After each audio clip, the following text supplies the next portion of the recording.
আসসালামু আলাইকুম। ডক্টর ইয়ারুম জানুম বলছি। আশা করি যে যেখানেই আছেন ভালো আছেন। তো আমরা অনেক পেশেন্ট দেখি এবং অনেকেই আসলে কোয়েশ্চেন করেন যে, "ডাক্তার সাহেব আমার পেটের সমস্যা, হজমের সমস্যা আছে। একই সাথে আমার মন মেজাজ খারাপ বা অতিরিক্ত টেনশন, দুশ্চিন্তা, পেরেশানি এগুলোও আছে।" বা অনেক রোগীরা আসলে বুঝতে পারেন না যে আসলে তাদের যে মন মেজাজ যে খারাপ থাকে বা বিষণ্ণতায় ভুগছেন বা অস্থিরতায় ভুগছেন, মানসিক বিভিন্ন জটিলতায় ভুগছেন, অনিদ্রা সহ অন্যান্য যে মানসিক যে ব্যাপারগুলো আছে তো সেটার সাথে যে তাদের পেটের হজমের সমস্যা বা হজম না হওয়ার যে সম্পর্ক আছে, এটা অনেকেই মিলাতে পারেন না। তো যে কারণে তারা দীর্ঘদিন মানসিক বিভিন্ন চিকিৎসকের কাছে যান বা বিভিন্ন ডিপ্রেশনের ওষুধ খান। তো সেটা কি সাময়িক উপকারে থাকে মানে কন্ট্রোলে থাকে বাট পরিপূর্ণ ভালো হচ্ছে না। কারণ আসলে তাদের রুট কজ যেটার কারণে তাদের এই সমস্যাগুলো হয়েছে সেটা আসলে তারা ট্রিটমেন্টের আওতায় আনেন না। তো আজকের ভিডিওতে আমরা এই আমাদের মন মস্তিষ্ক বা সাথে যে আমাদের পেটের সম্পর্ক, তো এটা নিয়ে আজকে মেডিকেল ব্যাখ্যা দিব এবং ফাংশনাল মেডিসিন আলোকে কিভাবে এর সমাধান আমরা করতে পারি সেই বিষয়ে একটা দিক নির্দেশনা তুলে ধরব। তো চলুন মূল ভিডিওতে যাওয়া যাক। তো বরাবরের মতোই সবার কাছে রিকোয়েস্ট আমাদের এই ভিডিওগুলো আপনাদের জন্যই করা। যত বেশি আপনারা আপনাদের বন্ধু-বান্ধব, পাড়া-প্রতিবেশী, আত্মীয়স্বজনের মাঝে এই ভিডিওগুলো যত বেশি শেয়ার করবেন তত বেশি তারা উপকৃত হবে। কারণ এই কারণগুলো বা যে ভিডিওগুলো আমরা করি সেগুলো হচ্ছে আসলে রোগের মূল কারণকেই ফোকাস করি এবং মূল কারণটা যখন আপনারা চিনতে পারবেন, মূল কারণ সম্পর্কে যত বেশি আপনি নিজেকে এডুকেটেড করতে পারবেন, তত বেশি আপনার আসলে সমস্যা থেকে বেরিয়ে আসা সহজ হবে। তো এইজন্য চ্যানেলটি সাবস্ক্রাইব করবেন, লাইক করবেন এবং আপনাদের যেকোনো মন্তব্য কমেন্ট সেকশনে জানান। আমরা ইনশাআল্লাহ উত্তর দেওয়ার চেষ্টা করব। তো চলুন মূল ভিডিওতে যাওয়া যাক। তো আমরা যেটা বলছিলাম যে পেটের সাথে আমাদের ব্রেনের সংযোগ এটা আসলে মেডিকেল ভাষায় আমরা বলি গাট ব্রেইন এক্সিস। তো এই গাট ব্রেইন এক্সিস এমন একটি জটিল যোগাযোগ ব্যবস্থা যেটা আসলে ব্রেনের সাথে মস্তিষ্ককে যোগাযোগ করে। তো এর অনেকগুলো দিক আছে, অনেকগুলো অংশ আছে। সেই অংশগুলো একটু আলোচনা করি। সেটা হচ্ছে ১ম এ হচ্ছে এটা একটা নার্ভাস সিস্টেম। যেমন একটা ভ্যাগাস নার্ভ যেটা ক্রেনিয়াল নার্ভ 10 যেটা আমাদের ব্রেইন থেকে তৈরি হয়ে অনেক লম্বা পথ পাড়ি দিয়ে আমাদের পেটের গাট মানে আমাদের অন্ত্র, পাকস্থলী, অন্ত্র, ক্ষুদ্রান্ত, বৃহদান্ত্র এগুলোতে কভার করে। তো সেখান থেকে বাই ডিরেকশনাল যোগাযোগ হয়। অর্থাৎ ব্রেইন থেকে ইনফরমেশন পেটে আসে এবং পেট থেকে ইনফরমেশন আমাদের ব্রেইনে যায়। এছাড়া আরেকটা হচ্ছে যে আমাদের এন্টারিক নার্ভাস সিস্টেম। এটাকে বলা হয় দ্বিতীয় মস্তিষ্ক। পেটের মধ্যে এক ধরনের স্নায়ু কোষ থাকে যেগুলো পেটের এই গাটের মধ্যেই থাকে। গাটের মাসেলের লেয়ারের মধ্যে থাকে এবং তারা নিজেরাই সিদ্ধান্ত নিতে পারে ব্যাকটেরিয়ার সাথে তারা যোগাযোগ করে। পেটের নাড়ির গতি কেমন হবে, খাবারের গতি কেমন হবে, হ্যাঁ? তো এই বিষয়গুলো তারা নিয়ন্ত্রণ করে। তো এই স্নায়ুর যোগাযোগগুলো পরবর্তীতে ভ্যাগাস নার্ভের সাথে যোগাযোগ সম্পন্ন করে ব্রেইন পর্যন্ত পৌঁছে যায়।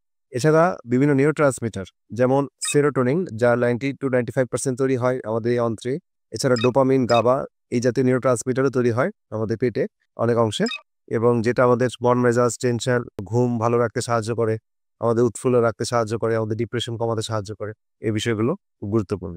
এছাড়া আমাদের রোগ প্রতিরোধ ক্ষমতা বা ইমিউন সিস্টেম, এই ইমিউন সিস্টেমের প্রায় 70% কোষই আমাদের পেটের মধ্যে থাকে, অন্ত্রের গায়ে লেগে থাকে। কারণ আমাদের বাহ্যিকভাবে যে খাবারগুলো গ্রহণ করি, সে খাবারগুলো আমাদের আল্টিমেটলি খাদ্যনালী হয়ে পাকস্থলীতে যায়, সেখান থেকে প্রসেস হয়ে অন্ত্রের মধ্যে প্রবেশ করে এবং অন্ত্র থেকে আমাদের শরীরের মধ্যে প্রবেশ করে। সুতরাং এই ডিফেন্স মেকানিজম, ইমিউন সিস্টেমগুলো এগুলো সব অন্ত্রের চারিদিকে থাকে। 70% ইমিউন সেল এখানে থাকে। সুতরাং বিভিন্ন অটোইমিউন ডিজিজ আমাদের কিন্তু এখান থেকে স্টার্ট হয়। যদি আমাদের খাবারে ভুল থাকে, আমাদের এই অন্ত্রের প্রাচীরগুলো যদি ড্যামেজ থাকে, যেখানে লিকি গাট নামক সমস্যা তৈরি হয়, যেটা নিয়ে আমার অনেকগুলো ভিডিও আছে আপনারা দেখে নিবেন। আমি ডেসক্রিপশন বক্সে লিঙ্ক দিয়ে রাখবো। তো এই লিকি গাটের সাথে এই ইমিউন সেলগুলো খুব জড়িত এবং এখান থেকেই শরীরে বিভিন্ন ধরনের অ্যালার্জিক প্রবণতা, সোরিয়াসিস, এক্সিমা, ডিপ্রেশন, তারপর জয়েন্টে পেইন, আর্থ্রাইটিস, হ্যাঁ? তারপরে অ্যালঝেইমার্স ডিজিজ এই ধরনের প্রবলেমগুলো সারা শরীরেই দেখায়। এছাড়া বিভিন্ন অটোইমিউন ডিজিজ এখান থেকে ট্রিগার করে। এরপরে হচ্ছে গাট মাইক্রোবায়োটা অর্থাৎ পেটের ব্যাকটেরিয়া। যদি পেটে ব্যাকটেরিয়া যদি ভালো থাকে তাহলে তারা বিভিন্ন ধরনের উপকারী ফ্যাটি অ্যাসিড যেমন শর্ট চেইন ফ্যাটি অ্যাসিড তৈরি করে। যেমন প্রোপিওনেট, অ্যাসিটেট, বিউটারেট এই জাতীয় শর্ট চেইন ফ্যাটি অ্যাসিড যেগুলো আমাদের ব্রেইনের খাবার হিসেবে কাজ করে।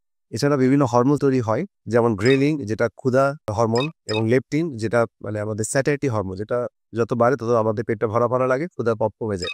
এই জাতীয় হরমোনগুলোও আমাদের এখানে গাট থেকে তৈরি হচ্ছে এবং এটা মস্তিষ্কের আমাদের খাবার গ্রহণ করার বিষয়গুলোকে কন্ট্রোল করে। তো যখন এই ব্যালেন্সগুলো নষ্ট হয়ে যায়, কখন ব্যালেন্স নষ্ট হয়? যখন আমাদের এই গাটের ব্যাকটেরিয়া ভারসাম্যহীনতা হয় যেটাকে বলা হয় ডিসবায়োসিস, লিকি গাট হয় যখন অন্ত্রের দেয়ালে ছোট, ছোট ছিদ্র হয় মাইক্রোস্কোপিক যেখানে খাবার বা অন্যান্য টক্সিক ম্যাটেরিয়াল গুলো আমাদের শরীরের মধ্যে চলে আসে। এছাড়া দীর্ঘমেয়াদী স্ট্রেস, হ্যাঁ? অ্যাংজাইটি, স্ট্রেস, ডিপ্রেশন এগুলো আমাদের গাটের হেলথকে নষ্ট করে। এছাড়া বিভিন্ন ইনফ্লামেটরি রাসায়নিক মস্তিষ্কে গিয়ে ক্লান্তি, বিষণ্ণতা তৈরি করতে পারে। তো এইভাবে ব্যালেন্সগুলো নষ্ট হয়। তাহলে আমরা বুঝতে পারলাম যে আসলে আমাদের পেটের সাথে কিভাবে আমাদের মন মেজাজের সম্পর্ক ওতপ্রোতভাবে জড়িত। এখন আমরা ফাংশনাল মেডিসিনে আমরা সবসময় রুট কজটাকে ফাইন্ড আউট করি। আমরা জানি যে মানে যার মন ভালো থাকে, যার পেট ভালো থাকে তার মন ভালো থাকে এই ধরনের কথা আমরা প্রায় শুনে থাকি বা জানি বা আমরা এটা বিশ্বাস করি বা মেডিকেল ব্যাখ্যা এখন দিলাম। তো এগুলো ঠিক করার জন্য আমরা 5R মডেল ফলো করি। 5R মডেলের মধ্যে ১ম আর যেটা হচ্ছে রিমুভ, অপসারণ। অর্থাৎ আপনার রং খাবারগুলোকে অপসারণ করতে হবে। হ্যাঁ? হেভি মেটাল যুক্ত খাবারকে বা হেভি মেটাল টক্সিন এগুলা এভয়েড করতে হবে, ইনফেকশন দূর করতে হবে। গাটকে হিল করার জন্য এই অপসারণ বা রিমুভ ১ম আর। দ্বিতীয়ত হচ্ছে রিপ্লেস। 2nd আর হচ্ছে রিপ্লেস, প্রতিস্থাপন। আপনার গাটে যদি অ্যাসিড পর্যাপ্ত না থাকে, এনজাইম যদি ঠিকমতো না থাকে, পিত্ত প্রবাহ যদি ঠিক না থাকে, তাহলে সেটাকে রিপ্লেস করতে হবে। হ্যাঁ? সাময়িকভাবে সাপোর্ট দিতে হবে, যেন শরীর সেটা তৈরি করতে পারে। ঠিক আছে? ৩ নাম্বার আর হচ্ছে রি-ইনোকুলেট। রিনোকুলেট হচ্ছে পুনরায় ব্যাকটেরিয়াকে প্রতিস্থাপন করা। যেমন বিভিন্ন প্রোবায়োটিক ও প্রিবায়োটিক যুক্ত খাবার এখানে ব্যবহার করা যাবে বা প্রয়োজন হয়। এছাড়া ৪ নাম্বার আর হচ্ছে রিপেয়ার বা মেরামত।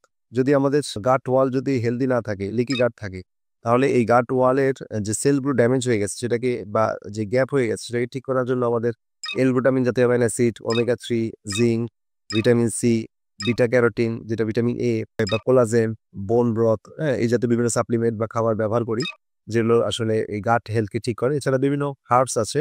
সেই হার্বস এর মধ্যে কমনলি ব্যবহার যেমন ত্রিফলা আপনারা অনেকেই ব্যবহার করেন।